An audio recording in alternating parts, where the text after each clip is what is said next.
Welcome to another episode of the Rugby Rookie. Man, I can't even say that anymore. But, but oh my goodness, I tell you what, I am so excited for our next guest here. We have Michelle Reed, who is the head coach of the women's rugby team over at Sacred Heart University in Fairfield, Connecticut. I was introduced to Michelle a few years back, and it was more of a conversation about players coming up from Idaho and going out that way. And just an amazing program that they have there. And it's not only that, she's an incredibly fun individual. So, Michelle, thank you for joining us. I thank you for having me. I really appreciate it. I'm honored to be here. Well, I'll tell you what, one of the first things that really stood out about you was the fact that you are so easy to speak with. I am on my disc profile. I do that. We do the disc profile here with the team, and I'm a IS, which is people oriented. So Yep, yep. that's one of my superpowers is just talking and connecting with people. It is, and on top of that, the S is for steadiness, means that you make it so there people understand what they're getting. I love it. This is me. It's authentic. I don't try to be, we don't, me and my assistant coach always say we don't have any energy to be anything else than who we are. It's amazing too, because looking at what has been going on in the program the last few years, my oh my, if I remember right and read about the profile, when you first started, it was a relatively hard record. It was a turnaround, like 11 wins to I can't remember how many losses. And now you're standing at a significant turnaround with 59 wins and Yeah. about 11 losses or something like that, right? Yeah, I mean, it was tough. When I first got here, I came from Quinnipiac. We briefly chatted out about that before we got on, but um, it was a chance to, start a program under me as a head coach and kind of do my ideas and the way I wanted to go. But let me tell you, we took a club team, which was great. Club is awesome, but to switch to varsity, and then have them play teams who had been varsity for a couple of years, it was there were some times that were yeah, they were tough. But the best part about it was that the team and the students just kept going, right? Yeah. They fought through it, and they developed through it. And I think they grew as individuals, but it was tough. And when you're losing 130-0, I mean, how do you sit on the bench and go, we got a future? Yeah. Well, this brings up an important point about culture though too. And I've asked a few people about culture. How do you maintain that? And you have a lot of players there that have a lot of desire. There's no doubt about that. Yeah. And when it's in that kind of situation, how do you maintain the morale and how do you maintain that desire? That's a great question. I think, first of all, when we recruit, I really am, we're really picky about how we recruit. We definitely need certain positions and, we're trying to do a certain depth chart but it's really about who they are as people, because Mhm. first of all, I'm going to be around them for, the next 4 or 5 years. And then secondly, I can teach rugby. Like, we can really show you the X's and O's and how to pass and do that stuff, but it's hard to change character sometimes, right? So like Right. we're really focused on bringing those people in who already have a team first attitude and a strong mindset. So I think it first comes from like who we recruit. Yeah. And then second, it comes from like maintaining that culture and understanding that they have to maintain that culture. We always tell them, why did you come? Oh, the culture. Great. But guess what? You're a part of it now. So now you are the gardener in the dirt that has to dig up all the soil and you have to maintain the crops. So it comes from them understanding their responsibility and that they're a part of it. And then when you get to those really hard, difficult times, we have a word we say that we're unbreakable. And Mm. wins and losses are going to be feedback for us. All right. What do we need to get better? But we're only really unsuccessful if we break apart. And Mhm. so we try to instill that peace where, yeah, we may be losing. This isn't our day. It's Mhm. feedback. We're Right. going to do what we can to finish this game. And then we reconvene and we make sure we work to not let it break our spirit. Man, Right. I want to go play for you now, man. Well, think about what you said there because every program has some cyclical thing where you're going to have players that aren't as stoked and aren't willing to put in their all. And to the fact that you have something that there's two U words here. There's unbreakable for sure. Yeah. Look at that significant turnaround in such a short amount of time. But one thing that is obvious, at least from the conversations we have, is they're united. Yes. And that is such a hard play when there's so much ego. Oftentimes in sports, so it doesn't matter what the sport is. And how do you deal with that? Because inevitably something comes in through the door because there are some high Yeah. level athletes, right? Yes.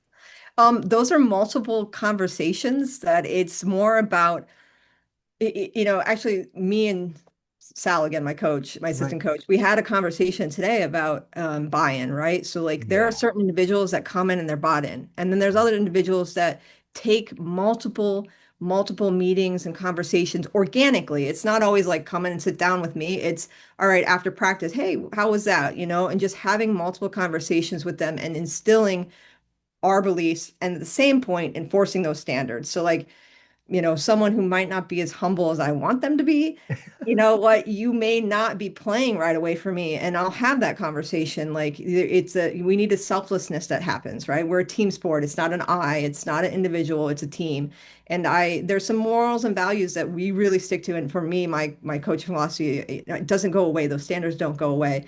And Mhm. so we have to deal with those egos. Now, I don't want to break the confidence. I don't want them, like I'm not trying to break them down where they don't know how to play the sport or like the skills go away. It's more about, I love what you bring. You're awesome at this, but now we need to be team focused. It's team, teammate, me, right? That's how Yes. we need to look at it. And then if you do that, you're going to get the things you want. You're going to get that time to score. You're going to get those wins that you want, but you have to trust the process that we've done here. Look at the data, look what we've done. If you can buy into that and do these things, you'll get the outcome you want. And that's kind of how we do it and explain it. Yeah. There's a player that you just reminded me of that's currently out this way. And I asked her, well, it wasn't an ask. There were a couple players I was coaching from two different teams. And one of them, one said I'm done. I can't give my best anymore, or alluding to that, right? Yeah. And the other one, I looked at her and I go, "Are you good?" And I go, "Why wouldn't I be good? If I'm not giving my best, I'm not there for my teammates, and then I become a liability." And we were just like, she taught me a ton of stuff. I mean, Yeah. I'm triple the age, and this person's teaching me that kind of philosophy. And it sounds like that's exactly what you are nurturing over there. That sound about right? That does. I'm like, can I have that recruit? Is that a recruit? Can I recruit her? Like, this You, sounds you like will that attitude we want. you will definitely be hearing this person's name. I have no doubt about that. But I know they can't recruit freshmen right now. Nah, no, no. But I see that and I go, oh, a couple years. Yeah. But yeah, that's exactly right. It's really about, for us, it's even how we coach, it's collaborative, it's collective. Yes. I can't do my job without the buy-in and the work that they do, and they can't do what they do without what we're doing. And that's the same way with their teammates. And if we can Yeah. prove that and show that over, time and time again through games and, conditioning and the upperclassmen get it, Yeah. right? So the upperclassmen, as long as you get some of your upperclassmen to really buy in and the leaders of the team, then they kind of go in and infiltrate and they teach the underclassmen, this is how we do it. And it really started with having to get that buy-in. And then, like you said, it's team first. And sometimes it's hard, especially if we talked about the disc, we have those Yep. deep profiles that are very Yep. task oriented and Oh fast yeah. paced. Just do it. Those are the ones that sometimes I have to really work with. And Yep. but then it becomes one of my best, like, challenging conversations that we both grow from. And Yes. they buy in because I'm able to sit down and have those conversations and understand where they're coming from. And then it just goes back and forth. We build that relationship. They start to trust, and then they start to see the seeds of it and they start to see it grow. And once they see that, then they're like, oh, coach, okay, you're right. Like, it just takes Yes. time. And I love what you said too. It's not just about the player learning from you, but about you learning from them, Absolutely. and just pulling that into the program. But even furthermore, that the upperclassmen act as essentially they're helping you build a succession Yeah. strategy. Yes. Right? You got to have, like, I am not with the team all the time, right? So I Right. got to have, student athletes who I trust, who have bought into the program, want just what we want for the program, to be able to go out there and advocate for it, with on the team. And I think what also how we get some of those upperclassmen to buy in is the fact that I've been with them for 2 years already, and they know that it's not just about, they're not a number for us. Like I Right. told you, I'm relationship focused. And so we're athlete centered. And it really is that I care about each one of them. How are you doing? I have kids telling me about their test, about what they did, because we care about them, then they're going to work harder. And I know a lot of people say that, but it's true. It's absolutely Mhm. true. Yeah. And it's one of our, I think, another superpower we have is that, yeah, we may have 38 to 40 people on the team, but I know a lot about each one of them because we have individual meetings. We're talking to them. We're building that relationship so that they know that we care about them. And then when they go out there and need to do something hard, they're going to do it for us. Yeah, 100%. Well, listening to you speak about rugby is exactly what made me fall in love with the sport. Like I said, it's an addiction. We were talking about how it was Yes, an addiction, and I look at the amount of hours since I've become involved. It's ridiculous. it really is. It's absolutely ridiculous, and I can't imagine how many hours that you put in. But furthermore, now when I have the conversations with anyone looking at other sports, I could give them exactly why rugby makes sense. And Yes. I'm interested in hearing how you explain it to someone that isn't very familiar with rugby and what separates it from other things that they could go pursue, especially when you recognize, man, this could be a really good fit. And we get that a lot where we have student athletes who have been in soccer or they've been in, hockey, and it's like, well, what's different about rugby? And then they get here and they see the difference, and Yeah, it's there is no sport like it. I mean, yes, I respect all sports. Everyone, they have sort of something special each sport does. But with rugby, it's basically you're putting your body on the line for your yeah, teammate, and if you're not doing that, then you're not being successful. You're not having a successful outcome. right. But at the same point, it's I'm going to respect my opponent, right? I play Mhm. hard, I play my heart out, I play hard, and then the next thing, we're giving an award to the other team about the best player. You just ran through me. Now we're going to give you the, forward of the match. Like, it's that respect of not only ourselves and the game, but the respect of our opponents. And I think that's really what separates us. And it's like this, I can't even explain it sometimes, this connection you have when you know someone played rugby. It's like, oh, you went through what I went through, you know? Yes, And it yes. It's so true. It's so true. And on top of that, I've seen it do some incredible things for the psyche of the yes. players. And just to understand that there's a camaraderie that they've probably never experienced before. And it's something that goes on to impact them in a great way. There was a person that was on one of the high school rugby teams, and I was talking to her father, who's also a coach, and he said, it was like pulling teeth to convince her to go. And now she's addicted. She's going to go to GCU in the fall time, and Awesome. it just to, but she started crying, I guess, when she talked to him and go, I found my people, man. Yep. Yeah. Yes. And it is finding your people, right? Like, we have all different, not only shapes and sizes physically, but like personality wise. And it's about accepting and making sure everyone feels that they belong, right? You're not Yes. trying to fit in anywhere. You're not trying to fit in with us. You just belong.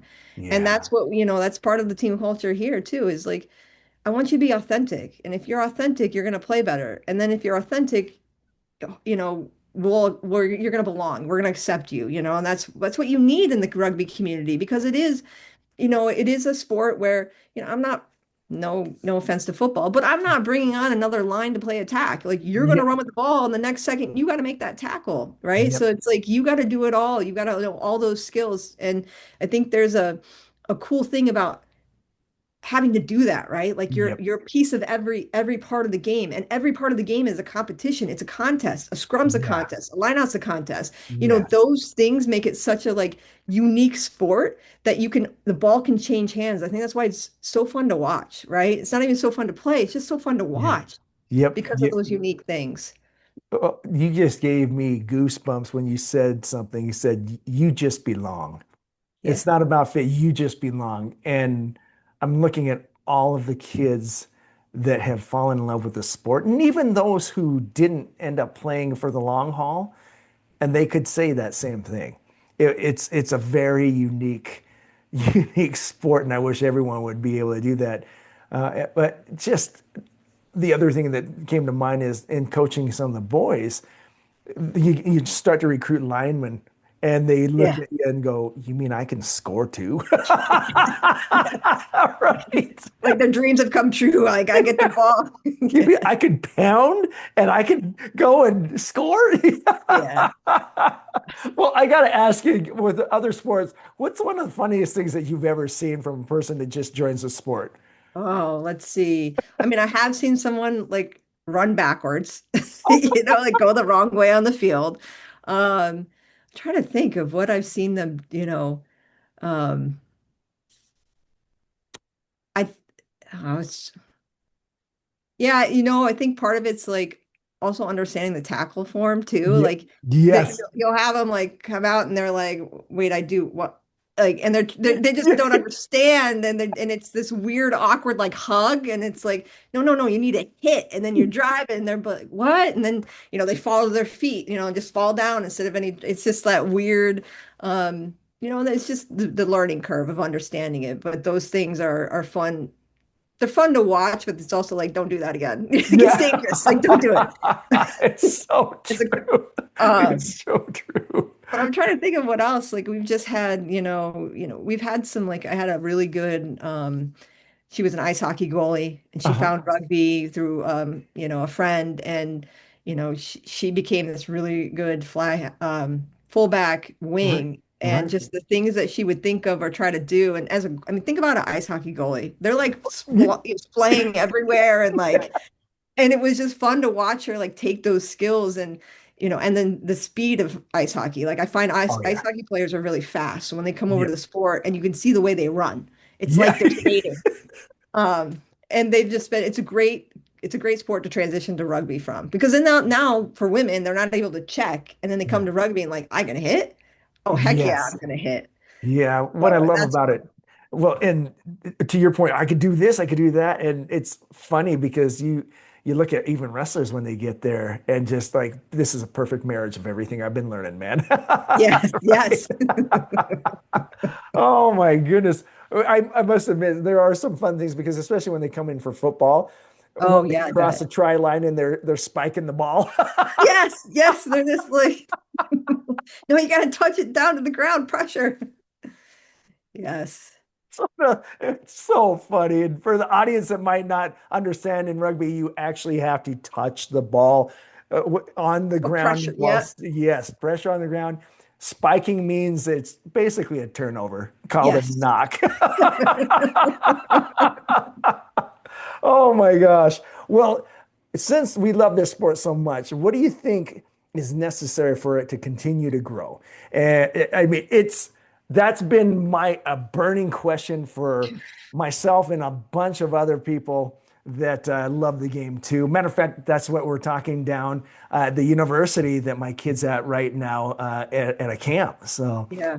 would love to get your take on that. I'm a little bit more in the, obviously in the women's collegiate arena here. And so like I have been doing advocacy. I mean, I started at Eastern Illinois. We were the first varsity team. I was a captain there, and it was like this has been my journey since college, right? Like, how do we make women's rugby expand and be seen? And I think we've done a decent job with the NIRA aspect, right? Of us, Mhm. like our mission, our overarching mission is to make it a full-fledged NCAA championship sport, and that's what Yeah, we've been trying to do because I truly believe, like when I was in, high school, I wanted to be a D1 athlete. That's what I wanted to be. And I right. happened to fall upon rugby, which was, like I said, I found out where I belonged.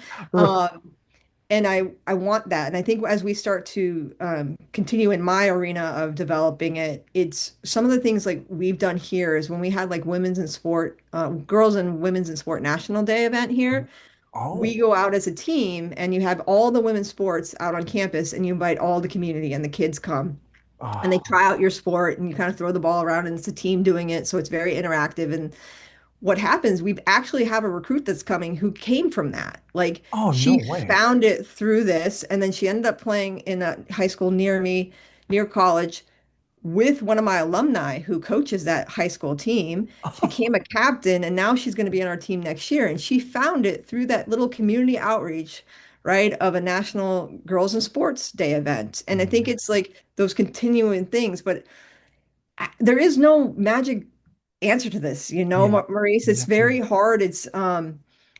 I do think that we need to continue for me and maybe this is like selfishly, but the NIRA space is so important to get them in the varsity athletics arena. We need to be in that NCAA arena for yeah, us because we have all the resources. If you think about the women who are going to the national team, and you yeah. do get some from club, and this is not a diss for club at all because I think Right. that there's a space for that.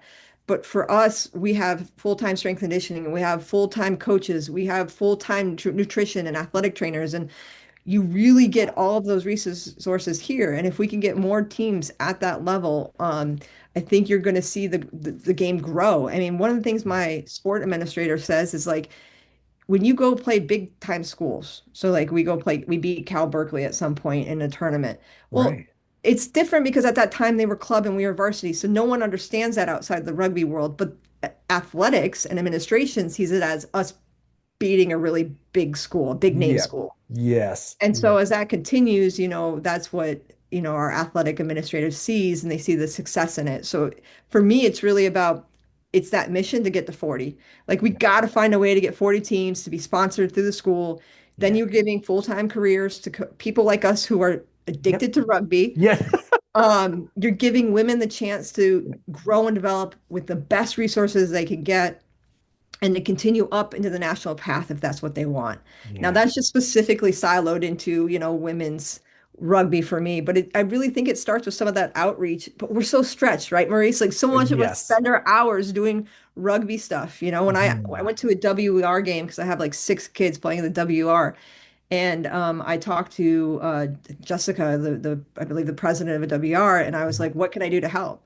Like, and her thing was like, just keep being a pipeline for the New York team. Like, continue to build a relationship with Diego, the head coach there, and like, because then you get good players coming. It's more fun to watch, and you just Yeah. keep building. And it's just, I think, really what's hard is that we're America. We Yep. have football. Yes. We Yep. have flag football coming up, and it's a little bit that we're fighting against, the current on certain sports. Yes. Yes. It is a hard one. But at the same time, once they get an understanding of what it's like in that community, it's an easy sell. Yes. It really is an Well, easy so sell. so my sports administrator, my boss, he didn't know rugby. He's a baseball guy. And then 5 years ago, I think it was 5 years ago, he was my supervisor and he's been with us ever since. He's gone to the CRA USA Sevens Oh, Championships. nice. He then bought into rugby, saw what we've done. He's now on the NIRA executive board. He's talking to other schools. Like he's like, I see what it does for these women and what you do. And so like you're exactly right. If you get them into the atmosphere, into that environment, then they'll see like this is special. Like this is more than just like a business thing. This is about women, women and men's lives and how you're developing and the lessons that they take from this. There's a lifetime. And you do bring up something that I love about rugby, and it isn't a business thing. This is the most passionate by way of a love of the game than I have ever seen in any other sport.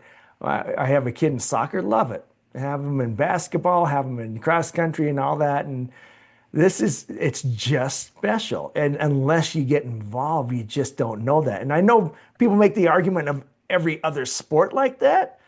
Yes. I have not found it like I have in this game. It's bananas, and I've only been in this for going on 5 years now. I'm almost as addicted as I was on day one. And we hear it from transitioning athletes from, Yep. like I said, ice hockey or soccer. They're like, it became not fun anymore to play. Yep. And it really depends, right? Who you're being coached, where you're playing. Like, I think that depends with the sport, but they come here and they've never been a part of something like this. It's so true. There's a kid over at Navy right now that I was friends with the family, and he was playing football for Navy, and I was just saying, "You're perfect size for rugby." Yeah. And I didn't hear anything of it, and all of a sudden I see these posts from the mom. Jack is playing rugby, and I go, "Wait, what?" And then so I called him, and I go, "What do you think?" I go, "I wish I would have started this a Yeah. long time ago." It's over and over. His first year, he made the team. It's unreal, unreal. So Awesome. it is in that community again. But I know I sound like a broken record going back and forth to that community. But that's what makes it special. And quite frankly, it's coaches like yourself that see what the power of unbreakableness and unity is. Oh my goodness. This is fantastic, Michelle. I appreciate everything that you shared here and just your philosophy, man. It's really neat. Well, yeah, sometimes I like to say I'm lucky, but then again, all the hard work that went into it, I'm not lucky. I just put hard Yep, work into it. yep, But yep. I am blessed to be able to be here and be at a school that really appreciates rugby and supports us. And I know not everyone has that, but they do, fight for us. And it's I think a wonderful environment to be in because, we have kids who say, does your administration support you? Like recruits ask me that, and it's like, Wow. because they're worried about situations like that have happened at other places in Quinnipiac, and it's like no, our administration supports us. They love what we do, they see what we do. Yep. We just got to keep building it so that we have a space to keep playing in. That's perfect. Well, Michelle, thank you again for your time. Well, I appreciate you having me on here. This has been fun. I love chatting. We can do it again anytime.